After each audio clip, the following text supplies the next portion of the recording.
Hi, everybody. This is SAAD. Many of you are undoubtedly aware that today is the 75th year commemoration of D-Day. This is when the Allies stormed the beaches of Normandy to try to break through the German defenses. I've often used this astonishing manifestation of heroism when people write to me saying, "Hey, Dr. Saad, I'd really like to contribute to the battle of ideas. I'd really like to speak out against some lunacy that I've seen on campus, some craziness that happened at my job, but I'm too afraid of the repercussions. I may not get a good grade on my paper. I may not get a letter of recommendation. I don't have tenure yet. I have tenure, but I'd like to really make sure to get full professorship. I have full professorship, but I'm applying for a chaired professorship." So there's always a reason why someone justifies to themselves why they should hold back from speaking, because otherwise they might have some repercussion befall them.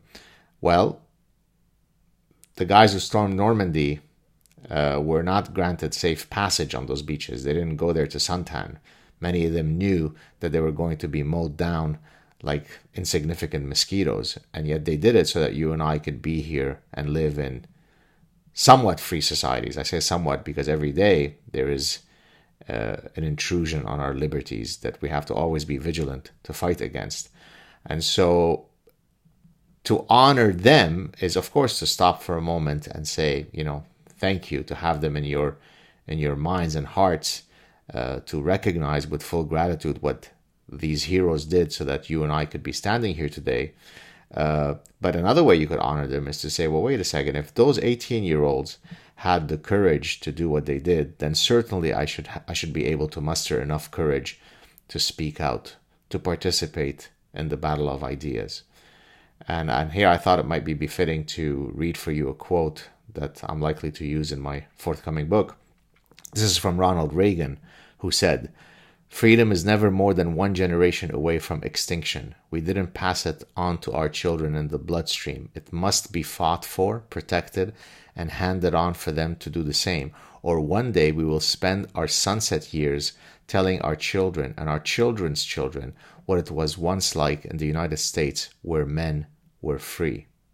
You couldn't have a more poignant quote to commemorate the heroism of all those who gave the ultimate sacrifice so that, as I said, you and I could be here in freedom. So think about that the next time that you're concerned about the repercussions that might befall you if you don't speak out. Speak out, don't sit idly.